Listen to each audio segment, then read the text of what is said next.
미래 자동차 산업의 진정한 게임 체인저는 전기차가 아니라 자율주행차가 될 것이다.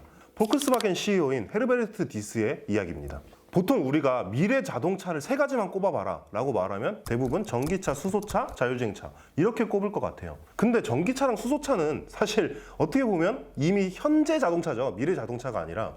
그렇기 때문에 진정한 의미의 미래 자동차는 이 자율주행차라고 볼 수 있을 것 같습니다.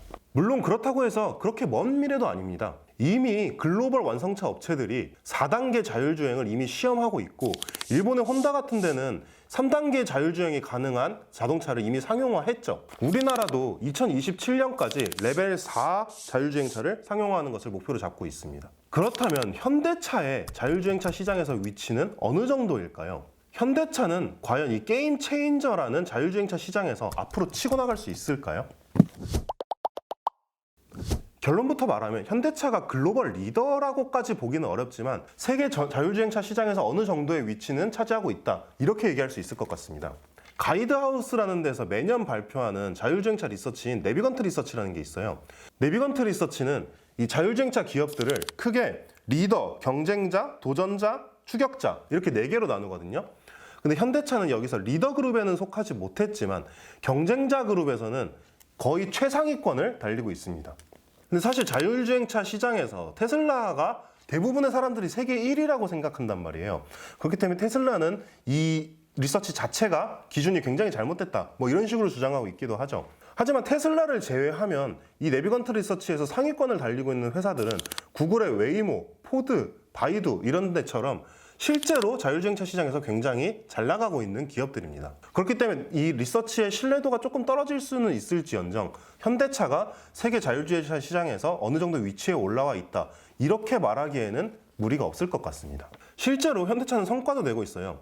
현대차가 최근에 아이오닉 5를 발표했단 말이에요. 옛날에 발표했던 그 전기차 아이오닉 5가 아니라 그 아이오닉 5를 기반으로 만들어진 레벨 4 자율주행 로보택시입니다. 레벨 4 자율주행 로보택시를 만들 수 있는 회사는 전 세계적으로 보더라도 웨이모, 바이두 등 그렇게 많지 않거든요. 그렇다면 현대차의 자율주행 미래는 앞으로 탄탄대로일까요? 사실 그렇게 보기는 조금 어려울 것 같습니다. 왜냐하면 이 자율주행차 시장에서 현대차에게 불리한 지점들이 사실 곳곳에서 보이고 있거든요.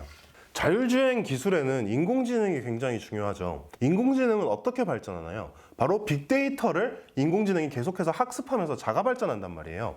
그렇기 때문에 자율주행 데이터가 이 자율주행 인공지능을 고도화시키는데 굉장히 중요한 역할을 합니다.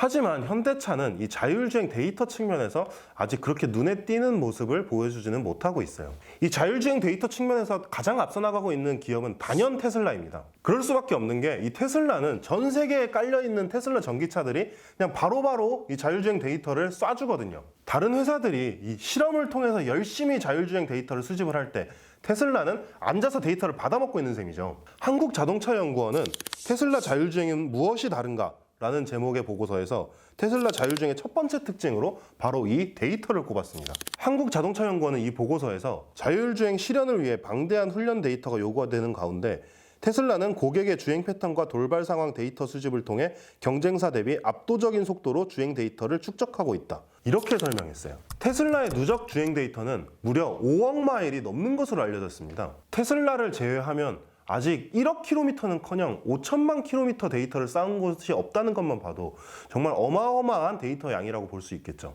테슬라를 제외한다고 하더라도 역시 이 주행 데이터 측면에서 가장 앞서 있는 기업은 미국 기업입니다. 바로 구글의 웨이모죠.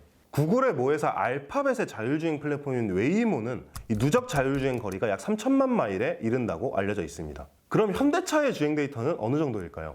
현대차와 앱티브가 합작해서 만든 이 모셔널의 주행거리 데이터는 약 240만 킬로미터에 불과합니다. 사실 이게 적은 수치는 아니에요. 하지만 경쟁자들이 워낙 어마무시하니까 되게 적게 느껴지죠. 또 하나의 문제는 중국입니다. 중국 기업들은 정말 무시무시한 속도로 이 주행거리 데이터를 쌓고 있어요. 대한무역투자진흥공사 코트라의 2021년 5월 보고서에 따르면 바이두의 자율주행 플랫폼 아폴로의 주행거리는 미국에서 16만 6,245km, 중국에서 143만 2,316km 수준입니다. 이것만 보면 아직 모셔널보다 오히려 부족하죠. 하지만 중국 정부는 지난해 말까지 총 2,000km의 이 자율주행 전용 테스트 도로를 구축을 해놨어요. 중국 정부가 자율주행 데이터 수집을 위해서 라이센스를 발급한 기업만 400개가 넘는다고 알려져 있습니다. 그리고 아폴로는 현재 베이징을 비롯해 중국 굉장히 많은 도시에서 로보택시를 운영하고 있는데 이 로보택시들에서 이 주행거리 데이터가 지금 쏟아져 들어오고 있어요.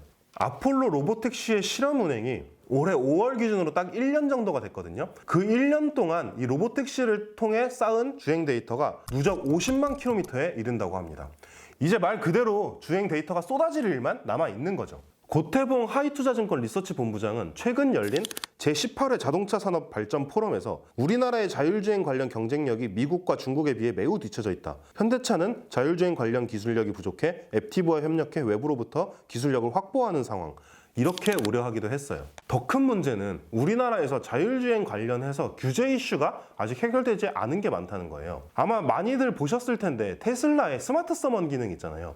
이걸 사용하면 60m 바깥에서 원격 주차를 하고 원격 주차돼 있는 차를 내 앞까지 가져온단 말이에요. 근데 이게 우리나라에서는 법적으로 아예 불가능해요. 제가 법령을 한번 찾아봤어요. 자동차 및 자동차 부품의 성능과 기준에 관한 규칙에 별표 6의 2의 10호 감옥 1의 나의 6에 따르면 지정 최대 원격 주차 작동 범위는 6m를 초과하지 않을 것. 그러니까 현대차가 60m 밖에서 부를 수 있는 기술이 있다고 하더라도 우리나라에서 자동차를 만들 때는 이렇게 못 만든다는 얘기예요. 법 때문에. 그리고 라이센스 문제도 있습니다. 자율주행 자동차는 지금 계속 기술 개발이 되고 있는 상황이기 때문에 막 일반 도로에서 다닐 수가 없죠. 그렇기 때문에 반드시 실험을 하려면 라이센스라는 걸 따야 되는데 이 라이센스 발급받는 과정이 굉장히 복잡하고 어렵다고 해요. 민경욱 한국전자통신연구원 자율주행진흥연구실 실장은 자율주행 임시주행 면허를 얻는 절차 등이 굉장히 복잡하다. 조금 더 쉽게 면허를 얻을 수 있게 만들어준다면 기술 발전 속도가 훨씬 높아질 수 있다. 이렇게 얘기했어요. 한국자동차연구원이 주최한 자율주행 산업의 미래 도전과 전략 좌담회에서도 규제 관련 얘기가 나왔어요. 현대차의 박재용 자율주행 사업 전략 팀장이 여기서 뭐라 그랬냐면 한미 FTA로 북미 자가 인증 제도 적용을 받는 테슬라와 달리 현대차는 국내 법규를 따르는데 국내 법규는 과거 형식 승인 제도에서 자가 인증 제도로 완전히 전환되지 못했다. 동일 기술을 자동차에 적용할 때 상대적으로 국내 업체가 가혹한 규제를 받는다. 이와 관련해서 국토교통부에 완화를 요청했다. 물론 현대차와 정부 모두 이런 상황을 인식하고 타개하기 위해서 굉장히 열심히 노력하고 있습니다. 가장 대표적 사례가 현대차가 최근 카카오, KT, 소카 같은 IT 기업들과 협력해서 만든 한국자율주행산업협회죠.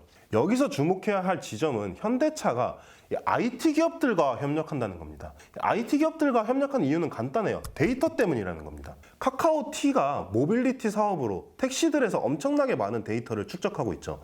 그리고 소카는 뭐 말할 것도 없죠. 이 차량 공유 플랫폼이잖아요. 그렇기 때문에 현대차는 이들과의 협력이 이 자율주행 데이터 측면에서 굉장히 많은 효과를 가져올 것으로 기대하고 있습니다. 그리고 아까 바이두가 로보택시 사업으로 빠르게 자율주행 데이터를 수집한다고 했잖아요. 아까 말한 아이오닉 5 로보택시도 2023년이면 이제 글로벌 상용화가 시작된단 말이에요. 이게 세계에서 다니기 시작한다면 이 세계에 뻗어 있는 로보택시들에서 현대차로 자율주행 데이터가 많이 들어올 수도 있겠죠. 정부 역시 규제 완화를 위해서 계속 움직이고 있습니다. 정부는 올해 3월에 레벨 4 자율주행 상용화를 앞당기기 위한 자율주행 기술개발 혁신사업단을 정식으로 출범시켰어요. 이 사업단의 주요 목표 중에 하나가 바로 이 자율주행과 관련된 법령과 규제를 검토하는 겁니다. 한국자동차연구원의 보고서에 따르면 정부는 최근 자율주행 기술 발전 기반을 마련하기 위해서 이 4대 핵심 분야, 운전 주체, 차량 장치, 운행, 인프라 이렇게 정하고 이 분야의 법령과 규제 제정비를 진행하고 있습니다. 아마 운전을 하시는 분들이라면 지금 나오는 레벨 2 자율주행, 그 차로 이탈 방지 기능 있잖아요. 그 정도는 다들 써보셨을 거예요.